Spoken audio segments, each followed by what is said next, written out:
나에게 주는 노출수도 그렇고 경쟁도 더더욱 치열해진 것 같다. 그런 생각들이 드신다면 쇼츠에서 열리는 새로운 기회, 쇼츠 크리에이터는 곧 브랜드 딜만을 위한 브랜드 사이트 링크를 추가할 수 있게 됩니다. 브랜드 사이트를 추가한다는 소리가 무슨 소리겠어요? 저도 지금 보는 건데 결국은 그거지. 뭔가 유튜브에서 제공하는 뭐 카페24나 아니면 저처럼 마플샵이나 이런 거 말고도 네가 광고를 외부에서 받아온 링크를 넣을 수 있게 해줄게 라는 소리거든요. 그럼 땡큐지 뭐.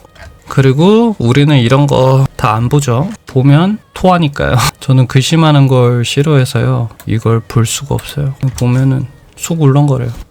이렇게 주면 얘가 막 얘기를 할 거예요. 오늘의 뉴스, 롱폼 영상 살아있는 자산으로 변신. 저는 이런 식으로 여러분들한테 데일리 뉴스 드리는 거거든요. 이렇대요. 우리가 알고 싶은 건 뭐 일단 이거는 이거고 이제 얘기가 가능하죠.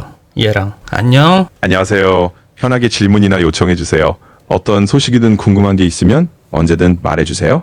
내가 너한테 준 블로그 내용 봤어? 네, 봤습니다. 유튜브가 크리에이터와 브랜드 파트너십을 통해 새로운 수익 창출 방식을 소개한 내용이었죠. 롱폼 동상과 쇼츠에서 브랜드 협업을 더 쉽게 하고 AI를 활용한 자동 태그 같은 기능들이 소개된 블로그였어요. 다른 궁금한 점 있으시면 말씀하세요. 그럼 거기서 크리에이터들한테 이득이 되는 건 뭐가 있을까? 어떤 방향으로 포지션을 잡아야 될까? 크리에이터들에게 가장 이득이 되는 부분은 아무래도 수익 창출의 유연성이 커진다는 점이에요. 예를 들면 롱폼 영상에 삽입하는 스폰서십을 나중에 교체하거나 다른 브랜드로 쉽게 바꿀 수 있다는 게 큰 장점이죠. 그리고 쇼츠에서도 단순히 조회수만이 아니라 실제 전환 데이터를 브랜드에 보여줄 수 있으니 협업 가치를 더 높게 인정받을 수 있을 거예요. 이런 흐름을 고려하면 단순히 컨텐츠를 만드는 데서 그치지 않고 자신의 컨텐츠를 하나의 유연한 광고 자산으로 생각하는 방향으로 포지셔닝하면 좋아요. 즉 브랜드와의 장기적 관계를 구축하면서도 여러 브랜드와 유동적으로 협업할 수 있는 전략적 유연성을 갖추는 게 핵심 포인트가 될 것 같습니다. 그래, 뭐 크리에이터들한테는 그냥 열심히 하는데 어쨌든 광고 받을 것까지 생각해서 타겟을 잡고 좀 하는 게 좋을 것 같아. 상품에 대해서도 미리 성점해두고 좀 거기에 대한 영상을 찍는 게 좋을 것 같은데 네 생각은 어때? 저도 같은 생각이에요. 결국 크리에이터 입장에서는 그냥 열심히 만드는 것도 중요하지만 어떤 상품이나 브랜드를 염두에 두고 미리 타깃을 잡으면 훨씬 전략적으로 접근할 수 있겠죠. 그렇게 하면 나중에 브랜드 협업 제안이 들어왔을 때도 훨씬 수월하게 연결할 수 있고요. 컨텐츠 기획 단계에서부터 어떤 브랜드나 상품과 궁합이 맞을까를 생각해두면 나중에 수입화 기회가 생겼을 때 훨씬 자연스럽게 연결될 거예요. 그런 방향으로 포지셔닝하는 게 앞으로 더 많은 기회를 잡는데 도움이 될 것 같습니다. 그래, 그러면은 그 브랜드를 레퍼런스 삼아서 하는 것도 괜찮겠네. 그 브랜드의 뭐 주 컬러라든가 그런 가치관이라든가 그리고 내가 얼굴이 나온다면 의상도 그렇게 신경 쓰는 게 당연히 좋을 거고. 네, 맞아요. 그렇게 브랜드를 레퍼런스 삼아서 접근하면 훨씬 통일감 있고 전문적인 느낌을 줄 수 있을 거예요. 예를 들어 그 브랜드의 대표적인 컬러나 분위기, 가치관을 콘텐츠나 의상에도 자연스럽게 녹여내면 좋겠죠. 특히 얼굴이 나오는 영상이라면 옷차림이나 배경톤까지 신경 써서 브랜드 이미지와 맞추면 보는 사람들에게도 더 신뢰감을 줄 수 있을 것 같아요.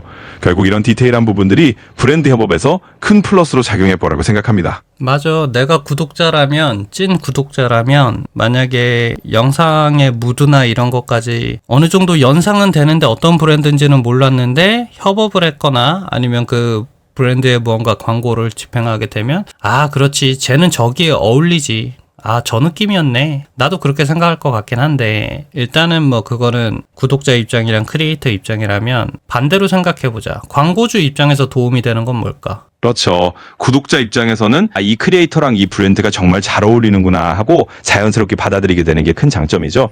그러면 신뢰감도 높아지고 광고 효과도 훨씬 좋아질 테니까요. 이제 광고주 입장에서 생각해보면 이런 식으로 크리에이터가 브랜드의 분위기나 가치를 잘 녹여내주면 광고주는 이 크리에이터를 통해 우리 브랜드가 정말 제대로 전달되는구나 하고 안심할 수 있을 거예요. 그리고 브랜드 이미지와 잘 맞는 크리에이터를 찾는 수고를 덜 수 있으니 훨씬 효율적으로 협업을 진행할 수 있겠죠. 결국 광고주 입장에서는 이 크리에이터와 함께하면 우리 브랜드가 자연스럽게 녹아들겠다라는 믿음이 생기고 결과적으로 더 많은 협업 기회나 장기적인 파트너십으로 이어질 수 있을 것 같습니다. 그것도 그렇고 이 유튜브에서 나온 정책 블로그 내용으로 보면 광고주들이 조금 더 찾기 쉬울 것 같다라는 생각이 들어. 자기의 그런 브랜드를 홍보하거나 어떤 상품을 홍보하기에 더 특화되어 있는 부분이 아닐까라는 생각이 들어. 유튜브에서 크리에이터들만을 위해서 만든 정책 같진 않고 광고주들한테 포커스가 많이 맞춰져 있는 것 같아. 네 생각은 어떠냐? 네. 정확한 지적이세요. 이번 정책 내용을 보면 확실히 유튜브가 광고주들에게도 훨씬 편한 환경을 만들어주려는 의도가 느껴져요. 단순히 크리에이터만을 위한 변화라기보다는 브랜드나 광고주들이 자신들에게 딱 맞는 크리에이터를 더 쉽게 찾고 협업을 더 수월하게 진행할 수 있도록 한 셈이죠. 결국 이 정책은 광고주 입장에서도 유튜브에서 우리 브랜드에 맞는 크리에이터를 쉽게 찾아서 협업할 수 있겠다라는 안도감을 주는 거고, 크리에이터와 브랜드 양쪽 모두에게 이로운 환경을 만드는 방향으로 가는 것 같아요. 그래서 결국 크리에이터 입장에서도 이런 흐름을 잘 활용하면 더 많은 기회를 잡을 수 있을 것 같습니다. 결국은 내가 광고주라고 한다면 대형 유튜버들은 너무 비싸. 그리고 뭐 광고 하나 해주는데 거의 몇 천만 원씩 줘야 되고 이런 경우들도 많으니까. 그렇기 때문에 내가 광고주라면 1만 달러부터 10만 달러 여기 있는 사람들한테 광고 의뢰를 하거나 그 중에서도 채널이 성장하는 게 보이는 사람들한테 하는 걸 좋아라 할 것 같거든. 뭐 그런 걸 알아볼 수 있는 사이트들은 많겠지. 뭐 대표적으로 주은규님 뷰트랩도 광고주들이 그렇게 활용도 할 수 있을 거라는 생각도 들어. 왜냐면 옆에 다 이 채널이 얼만큼 지금 성장하고 있는지 유튜브에서 얼마나 밀어주는지가 보이잖아. 뭐 그런 플랫폼이야 많지. 그런 걸로 오히려 구독자가 대형 구독자가 아닌 대형 크리에이터가 아닌 조금 구독자가 적은 크리에이터들한테 기회가 예전에도 조금 있었지만 이젠 그걸 본격적으로 찾을 수 있는 환경이 된 것 같다는 생각을 해. 넌 어떤데? 내 생각이 틀리면 틀렸다 얘기해라. 말씀하신 관점이 충분히 일리 있다고 생각해요. 사실 요즘 트렌드를 보면 대형 크리에이터에게 거의 글들을 한 번 광고로 맡기는 것보다는 중소형 크리에이터들, 즉 성장 가능성이 보이는 크리에이터들과 협업하는 게 광고주 입장에서도 더 효율적일 수 있거든요. 비용도 상대적으로 합리적이고 또 그만큼 진정성 있는 팬층을 가진 크리에이터와 협업하면 더 좋은 반응을 얻을 수도 있으니까요. 말씀하신 것처럼 비슷한 플랫폼들, 예를 들어 비트랩 같은 툴을 활용하면 광고주들이 중소형 크리에이터를 더 쉽게 발굴하고 이 크리에이터가 얼마나 성장하고 있는지, 유튜브에서 어떤 추천을 받고 있는지 내가 살펴볼 수 있죠. 결국 이런 흐름 덕분에 대형 크리에이터만이 아니라 구독자 수가 비교적 적더라도 알차게 성장하는 크리에이터들에게도 더 많은 기회가 열리는 건 맞는 것 같아요. 그러니까 전혀 틀린 생각 아니고 오히려 요즘 광고주들이 실제로 그렇게 움직이는 경향이 더 커지고 있다고 생각합니다. 됐어, 이제 나가. 가. 자, 그럼 우리가 준비해야 되는 건 뭐냐? 여러분들이 이렇게 조회수가 잘 안 나오고 유튜브가 예전만치 못하다.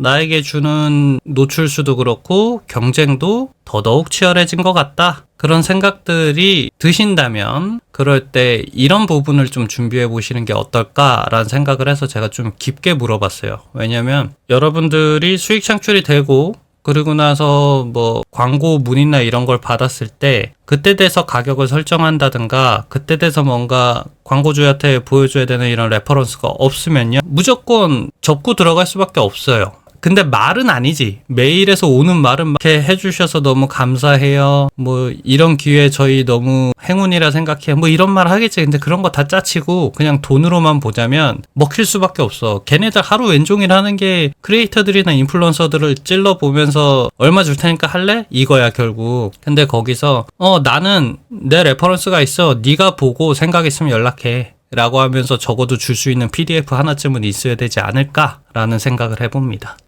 물론 나도 만들긴 하지만 귀찮아서 지금 업데이트는 안 하고 있어요. 근데 어쨌든 그렇다고 지금 여러분들이 음악 만들 시간도 유튜브 영상 찍을 시간도 없는데 영상 편집할 시간도 없는데 무슨 그런 것까지 너무 먼 얘기다 할 수 있으시지만 그럴 수 있지만요. 근데 그건 뭐 개인 차이가 있겠다. 근데 웬만하면 준비를 해놓는 게 좋다. 그러다 갑자기 또 뭐 영상 잘 돼가지고 또 훅 떠봐라. 그러면은 이제 또 정신 못 차리는 거야. 복권 맞은 애들 마냥 복권 맞은 애들 중에 그 돈 계속 유지하고 가지고 있는 애들이 몇이나 되겠어. 흥청망청 쓰다가 이제 나중에 다시 앵꼬 나는 것 마냥 유튜브 한 번 버프 줘가지고 쫙 오르면 그때 돼서 이제 야 이제 나를 알아보는구나 유튜브가. 오케이 가는 거야. 다 죽었다. 회사 그만두고 이씨 막 난리 나는 거야. 그러다 이제 사요나라 하는 거야. 그러지 말고 냉정하게 봐야죠. 제가 가제님 채널에서도 말씀드렸어요. 지금 채널이 잘 되고 있는데 어떤 방향으로 가실지 혹시 생각하신 거 있냐라고 저한테 물어봐 주셨어요. 근데 제가 그때 말씀드렸던 게 그런 생각이 없습니다. 왜냐면 제가 궁금한 건 영상을 유튜브에서 밀어준 게 궁금한 게 아니고 언제 바닥을 칠지, 그리고 바닥을 쳤을 땐 얼만큼 내려가는지가 궁금했어요. 그래야 내 디폴트를 볼 수 있잖아. 아, 내가 영상을 대면 올리고 이 버프가 꺼졌을 때 나는 원래 뭐 구독자로 안 할게요. 뭐 만약에 한 달에 10만 원 버는 사람이야. 그러면 난 10만 달이구나. 아, 내가 지금 여기에서 해벌레 하고 있으면 안 돼. 오케이. 이 채널은 10만 달이부터 시작. 한번 버프 받은 거 그냥 잊고 깔끔하게 잊고 이제 시작하자. 근데 그땐 내가 버프를 받을 때였어. 근데 제가 왜 그 생각을 했냐면요. 뒤를 준비해야죠. 유튜브에서는 평생 잘 되는 채널도 없고 평생 잘 가는 조회수도 없잖아요. 그런 게 없다 보니까 그런 거에 크게 신경 쓰면 안 돼. 근데 버프도 아직 안 받은 상태인데 신경 쓴다? 야, 그건 너무 사서 가학하는 느낌 아닐까? 너무 스트레스 받아, 그러면. 나도 그렇게 했기 때문에 그걸 아는 거라. 뭐야, 이거 유튜브 멈췄어? 왜 대답이 없어, 씨. 가재님도 요즘 새로운 채널 하시느라 바쁘거든. 8일 전에 올렸는데 이거 인터뷰 끝난 거 아니야. 이거 2부 찍어야 되거든. 근데 가재님이 연락이 없어 지금. 바쁘다. 아, 재밌어.